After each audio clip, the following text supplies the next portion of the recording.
तक्षशिला में चल रही अंतिम चरण की परीक्षा में चंद्रगुप्त के ऊपर हमला होता है, जिससे बचकर वो पहले दिन की अंतिम प्रतियोगिता तक पहुंचता है, जिसमें उसे जंगल जाना होता है।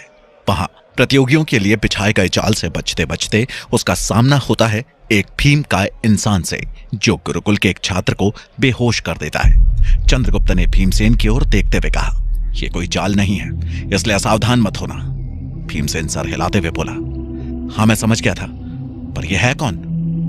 चंद्रगुप्त कुछ कहता उससे पहले उस भीम का इंसान ने उस उखाड़ी हुई बाह में से मांस का टुकड़ा अपने बड़े बड़े दांतों से काटा और चबाने लगा।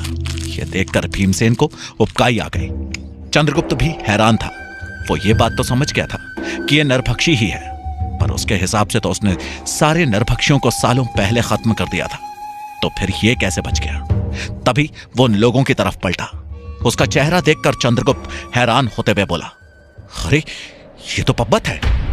भीमसेन ने पहले कभी राजकुमार पब्बत को इतना नहीं देखा था जो उसे चेहरा याद रह पाए, पर उसे चंद्रगुप्त की बात पर भरोसा था। वो धीरे से बोला, पर ये तो आदमखोरों की तरह व्यवहार कर रहे हैं, बल्कि उनसे भी विभत्स। इस वक्त पब्बत का मुंह खून से सना हुआ था। वो चंद्रगुप्त को देखकर मुस्कुराया और बोला, आओ मित्र, आओ, हम कब से यहां तुम्हारा इंतजार कर रहे हैं।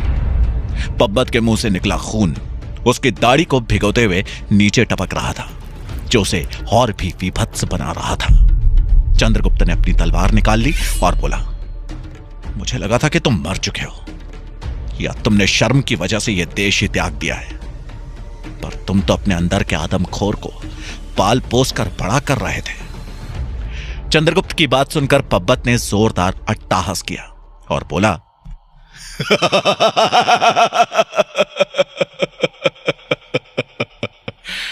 तुम्हें और उस चाणक्य को मारे बिना हम ये राज्य और भारतवर्ष क्या अपना शरीर ना त्यागे।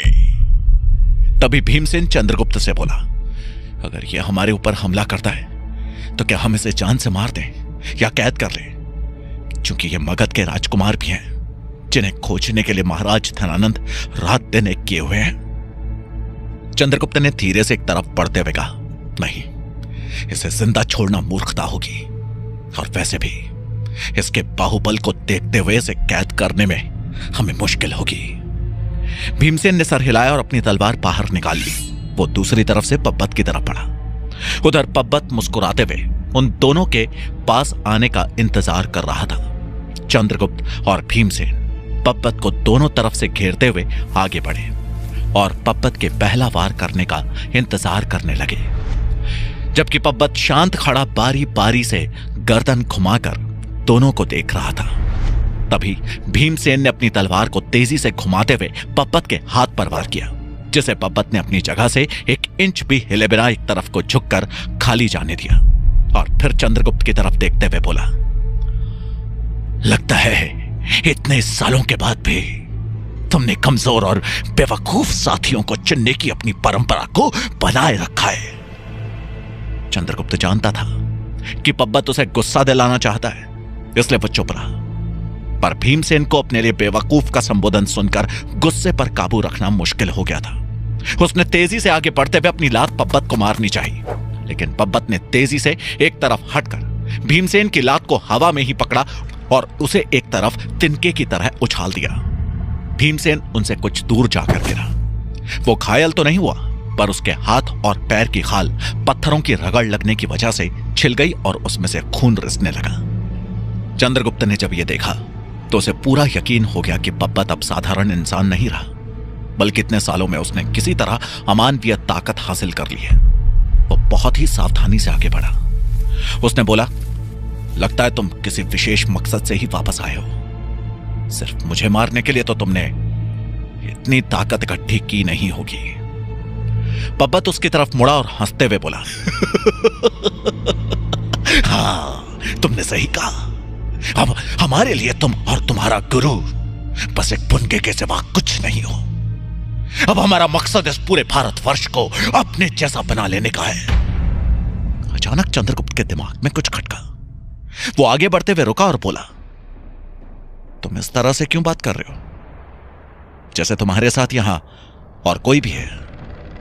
पब्बत उसकी बात सुनकर मुस्कुराया और बोला, हां, अब मैं अकेला नहीं हूं। पहले मैं सिर्फ एक राजकुमार था जिसके पास बस एक राज्य को संभालने की जिम्मेदारी थी, पर अब मैं उससे कुछ अलग ही हूं। सही वक्त पर मुझे सही इंसान का साथ मिला और देखो देखो अब मेरी ताकत। मैं जब चाहूं किसी को भी चुटकियों में खत्म कर सकता हूं। उधर भीमसेन धीरे से उठा और पास पड़ी अपनी तलवार को उठाकर वापस मुड़ा। चंद्रगुप्त ने उसे बातों में लगाने की कोशिश करते हुए कहा, मैं कुछ समझा नहीं, तुम्हें ऐसा किसका साथ मिल गया जो तुम इतने शक्तिशाली हो गए? यह बात तुम जैसे लोगों के समझने के बस की नहीं है। तुम बस इतना जान लो कि अब हमारा प्रतिशोध एक साथ पूरा होगा और उसकी शुरुआत होगी तुम्हारी मौत और तक्षशिला की तबाही के साथ। तभी अचानक से पब्बत को अपने पीछे किसी के होने का एहसास हुआ। वो पीछे पलटा ही था कि भीमसेन ने पूरी ताकत के साथ तलवार उसके पेट में घुसेड़ दी। पब्बत ने अपने शरीर में घुसी तलवार को देखा और फिर भीमसेन को देखकर मुस्कुराया। भीमसेन ने हैरत से उसे देखा। पब्बत ने भीमसेन को गर्दन से पकड़कर उठाया और बोला, चींटियों के काटने से हाथी नहीं मरते। और फिर उसे उछाल कर फेंक दिया। भीमसेन के हाथ से तलवार छूट गई और वो दूर जाकर गिरा। पब्बत चंद्रगुप्त की तरफ मुड़ा। भीमसेन की तलवार अभी भी उसके पेट में घुसी हुई थी। उसने चंद्रगुप्त की तरफ देखकर जोर का अट्टहास किया, फिर बोला, तुम लोगों को अभी भी ये बात समझ में नहीं आ रही कि तुम हमारे लिए एक तिनके के अलावा कुछ भी नहीं हो। क्यों बेकार में हमारा वक्त बर्बाद कर रहे हो? हम तुम्हें आसान मौत दे रहे हैं, पर तुम लोग तड़प तड़प कर ही मरना चाहते हो। चंद्रगुप्त ने तलवार पर अपनी पकड़ मजबूत करते हुए कहा, अति आत्मविश्वास तो रावण को भी ले डूबा था।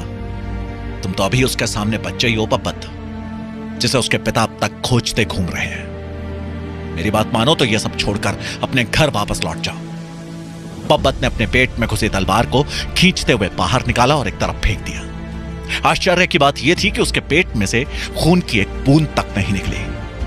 चंद्रगुप्त ने पहला वार किया। उसने पब्बत की गर्दन को निशाना बनाते हुए अपनी तलवार को घुमाया। पब्बत ने अपने सर को तुरंत पीछे करके तलवार से खुद को बचाया और साथ ही साथ चंद्रगुप्त के सीने पर पैर से वार किया, पर चंद्रगुप्त के हाथ से तलवार नहीं छूटी। तभी उस जगह पर दो और छात्र आ गए जो चंद्रगुप्त वाले समूह में से थे और उसकी तरह ही दो के जोड़े में जंगल में आए थे। उन्होंने भीमसेन को गिरते हुए देखा था। वो उसके पास पहुंचे। भीमसेन एक पेड़ से टकराकर गिरा था और अपने होश खो बैठा था। वो उसके पास पहुंचे और उसका कंधा पकड़कर हिलाया। भीमसेन ने कुछ देर में आंखें खोल दी। उसे होश में आता देख उनमें से एक छात्र बोल उठा, क्या हुआ तुम्हें? और जो तुम्हारे साथ आया था वो कहां है? दूसरा छात्र बोला, मुझे याद है, तुम्हारे साथ वो चंद्रगुप्त आया था ना? भीमसेन ने अपने दोनों हाथों को जमीन पर रखा और उठ खड़ा हुआ। इस बार के वार के बाद उसने अपने लड़ने का तरीका बदलने का सोचा। वो खड़ा हुआ, फिर चंद्रगुप्त की तरफ इशारा करके उन दोनों से बोला, वो रहा चंद्रगुप्त, और इस वक्त वो जिससे लड़ रहा है वो है मगध का राजकुमार पब्बत। ये सुनते ही उनमें से एक छात्र कुछ कहने ही वाला था कि भीमसेन आगे बोल पड़ा, पर इस वक्त वो एक राजकुमार नहीं बल्कि एक नृशंस हत्यारा बन चुका है। अभी कुछ देर पहले ही उसने अपने गुरुकुल के एक छात्र का हाथ अपने ही एक हाथ से उखाड़ दिया। तभी चंद्रगुप्त के चीखने की आवाज सबके कानों में पड़ी। आवाज सुनते ही भीमसेन चंद्रगुप्त की तरफ बढ़ा। वो दोनों छात्र भी उसके पीछे पड़े।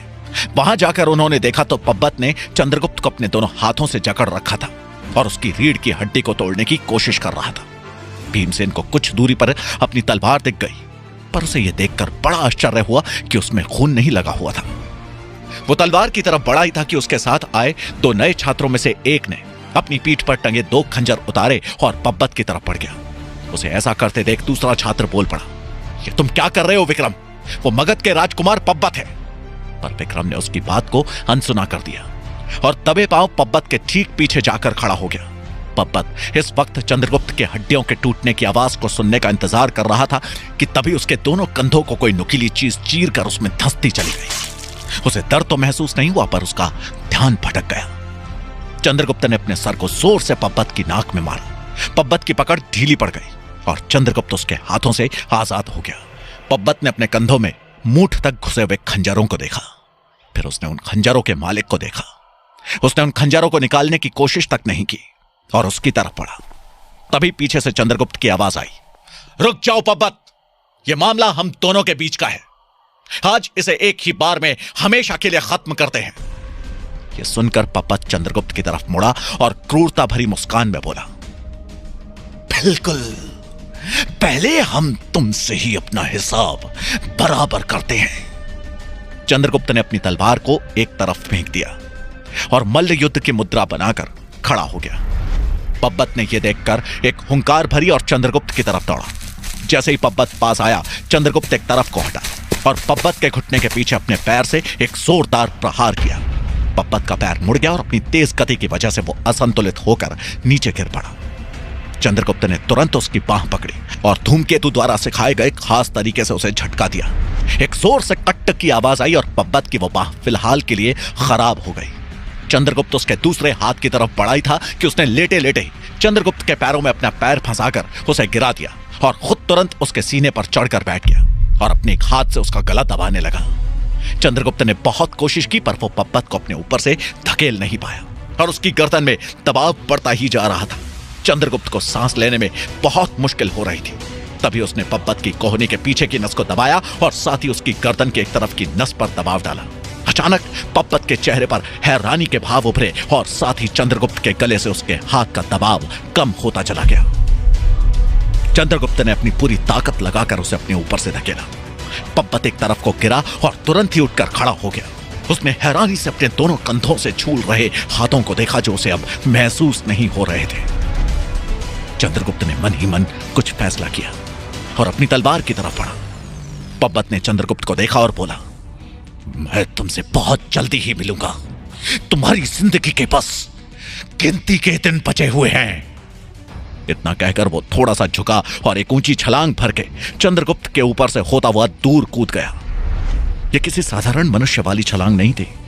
भीमसेन और अन्य लोग हैरानी से देखते रह गए और पब्बत किसी वानर की तरह छलांग लगाते हुए वहां से भाग गया। तभी चंद्रगुप्त ने सबको संबोधित करते हुए कहा, दोपहर का समय बिल्कुल खत्म होने वाला है। हम जिस काम के लिए यहां आए हैं उसे पूरा कर लेते हैं। उसके बाद वो सब लोग उस जड़ी बूटी की खोज में लग गए। इधर गुरुकुल के अंदर धूमकेतु एक कक्ष के बाहर से गुजर रहा था कि उसके कानों में किसी की तेज तेज चिल्लाने की आवाज पड़ी। वो अनसुना करके आगे बढ़ने वाला था कि उसने किसी को सारनाथ का नाम लेते हुए सुना। यह नाम सुनकर उसके कदम वहीं रुक गए और वो आगे की बातचीत को सुनने की कोशिश करने लगा, लेकिन अंदर से आवाज आनी बंद हो चुकी थी। सिर्फ किसी के कदमों की आवाज सुनाई थी जो पल पल पास आती जा रही थी। कोई कक्ष के दरवाजे की तरफ आ रहा था। धूमकेतु ने आसपास छुपने की जगह को तलाश किया तो उसकी नजर एक खंबे पर पड़ी। वो तुरंत वहां जाकर छिप गया और दरवाजे की तरफ देखने लगा। तभी भड़ाक से दरवाजा खुला और उसमें से मगध का सेनापति सारनाथ बाहर निकला और उसके साथ ही बाहर निकले दो और लोग जिन्हें धूमकेतु नहीं जानता था। जैसे ही वो लोग आगे बढ़े, धूमकेतु एक निश्चित दूरी बनाकर उनका पीछा करने लगा। वो लोग बिना मुड़े आगे बढ़ते जा रहे थे और धूमकेतु उनके पीछे लगा हुआ था। तभी अचानक से सारनाथ और वो लोग पलट गए। धूमकेतु अचानक उनके मुड़ने की वजह से घबरा गया, लेकिन उसने खुद को संभालते हुए एक तरफ से निकलने की कोशिश की तो सारनाथ ने उसका रास्ता रोकते हुए कहा, इतनी भी क्या जल्दी है धूमकेतु जी। धूमकेतु गुस्से में आकर कुछ कहने ही वाला था कि तभी पीछे से किसी ने उसके सर पर नकाब सा डाल दिया और किसी भारी सी चीज से उसके सर पर वार किया। उसने बहुत कोशिश की पर वो खुद को बेहोश होने से रोक नहीं सका। सारनाथ ने धूमकेतु का अपहरण क्यों किया? क्या पब्बत वापस आएगा? क्या होगा प्रतियोगिता का परिणाम? जानने के लिए सुनिए चाणक्य का अगला भाग सिर्फ और सिर्फ पॉकेट एफएम पर।